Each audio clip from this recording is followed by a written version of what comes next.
Hello everyone, I'm back home and I'm back hopefully to recording my weekly videos of the best game of the week.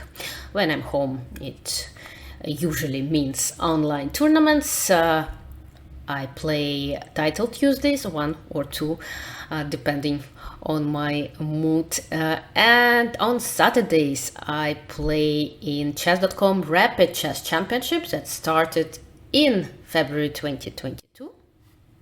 It's a very interesting, very strong event.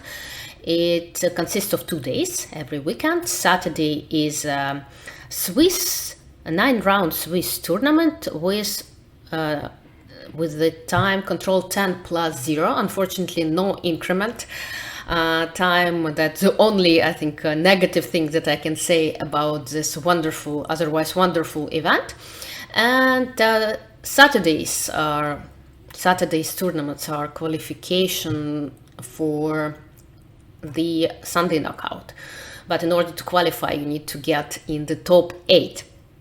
It's a very tough task since many top players are participating, including, of course, one and only Hikaru Nakamura, who's been winning quite a few such championships, and many others.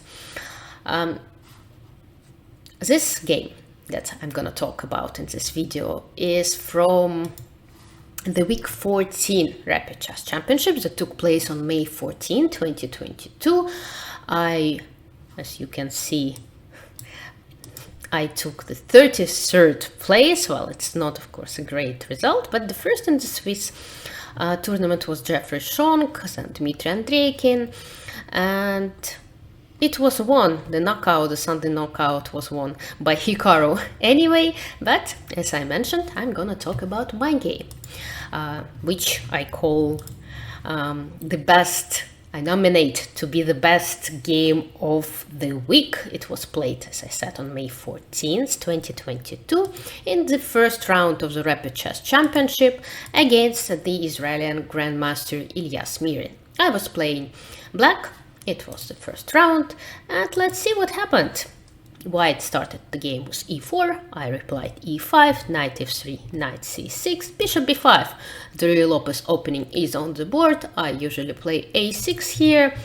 Those who like to play Berlin, the Berlin plays knight f6 here, but I play a6, bishop a4, knight f6, like the classical, the old-fashioned way to play the Ruy Lopez. Castle, bishop e7, rook e1, b5, bishop b3, castle. So there are many crossroads on every single move, and there are a lot of things to learn. Here, white played d3. I think the most played move here is c3, but that might lead to a very sharp martial counter gambit, where black sacrifices a pawn on e5 and tries to get compensation to attack white's king. It might lead to some other classical lines after d6 as well. White can play d4, white can play a4, white can play h3. There are many different lines, variations and setups. My opponent decided to play d3. I played d6, c3, and here I don't really think that I picked like the best, if we can say so, move in this position. I played bishop b7. I think more logical would be to play knight a5 with the idea to play c5, then knight c6, rook e8, bishop f8, d5. The plan that actually took place in this game, but bishop b7 seems like a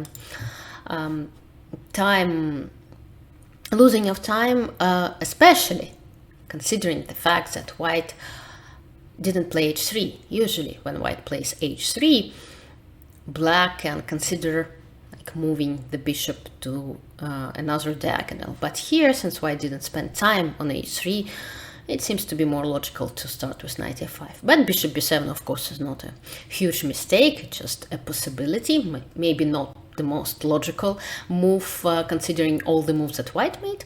Knight b2 d2, the game continued, and here I went back to this plan that I mentioned: knight a5, bishop c2, c5, knight f1, rook e8. And as I already said, the game in this kind of structures, in this kind of setup, is all not always, but often is around this preparation and then making this d5 move possible. So it's all about whether black will manage to play d5. And sometimes white, we can say the same thing about white. They also try to prepare this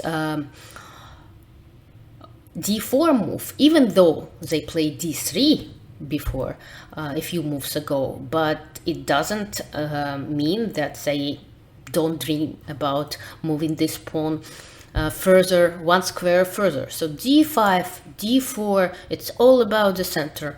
It's a lot about the center. And actually this game is a very good demonstration of what might happen if one side loses this battle in the center. Why do we say that the center is so important? What may happen if somehow your opponent or yourself succeed more in this battle? Let's see what happened in this game. So a4, white played a4. I think knight g3 or bishop g5 are two other moves that should be considered here. a4, of course, the idea of this move is to open up this a file, trying to distract black's forces to protect those open file. But that's why I decided during the game not to let white take on b5 and played b4.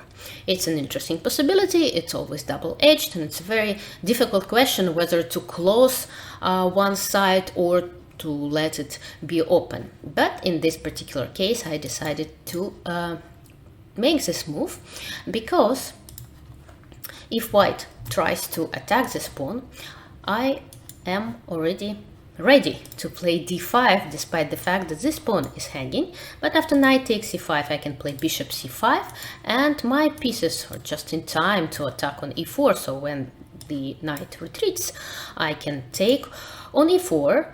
And I also have some other ideas connected with b3, queen b6, knight g4, attacking the square on f2. So I'm very well developed. My pieces are standing beautifully, well, not considering this knight on a5, but it also plays its role and sometimes makes this b3 quite an annoying move possible.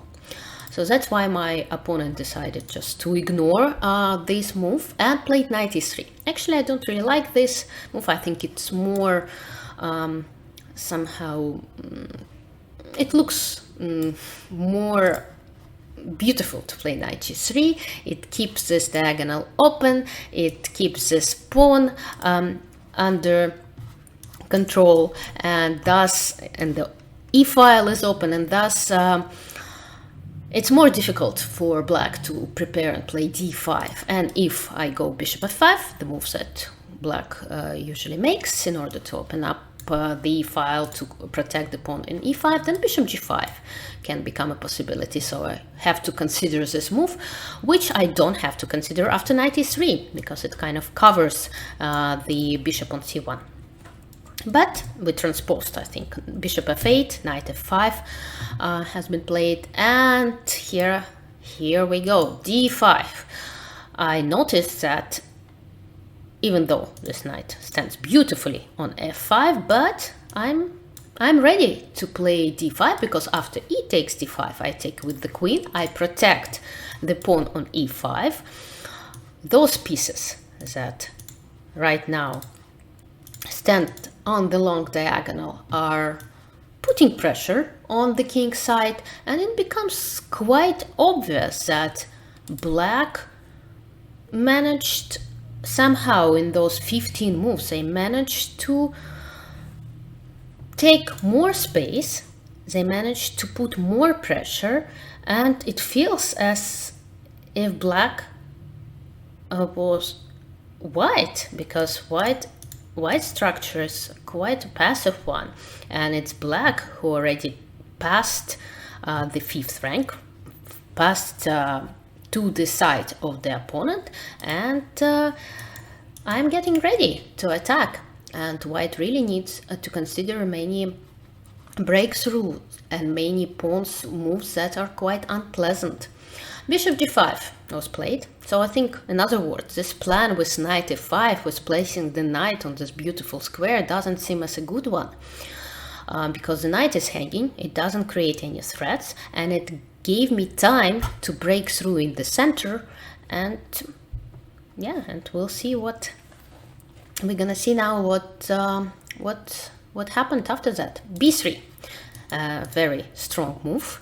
I want to underline, to highlight this move, and that's why actually this knight on a5 is not so badly placed after all, because I push this bishop back to the 1st rank, where it's limited in its options, and it also discoordinates white's rooks. And this discoordination can lead to some unpleasant stuff. e4. I decided to go all in. It was not the only move. It was not the only option. I could have played queen c6, protecting the knight on f6, and then try and hope to improve my position little by little, but I opted for the most direct approach, e4. Knight e3 was played in the game. Probably the lesser evil was accepting the challenge and taking on e4, because after queen takes d1, rook takes d1, knight e4, this endgame is quite unpleasant, because I always have this plan with attacking the pawn on b2, and my pawn on b3 suddenly can become quite a dangerous passed pawn. But still, it doesn't feel that white is losing here. Yes, they will need to struggle a little bit in order to equalize, and I'm not sure it's going to be possible to equalize fully, but at the same time, compared to what happened in the game, actually, just a little spoiler, in the game white just resigned in 3 moves.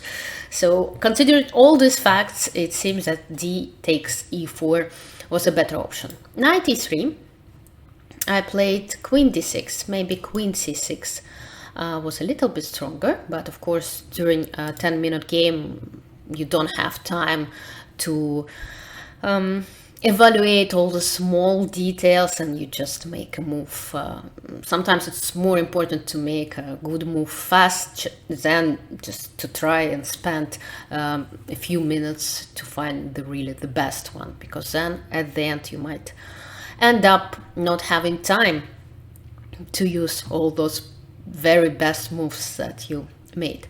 Queen d6, and again d takes e4 was the last option, the last move to accept the challenge, to exchange on e4, to exchange the queens. And yes, this endgame is a little bit unpleasant for white due to the fact that this pawn has moved so much forward, and this pawn on b2 is a weakness. But at the same time, the option, the line that white decided to go for is just a completely losing one.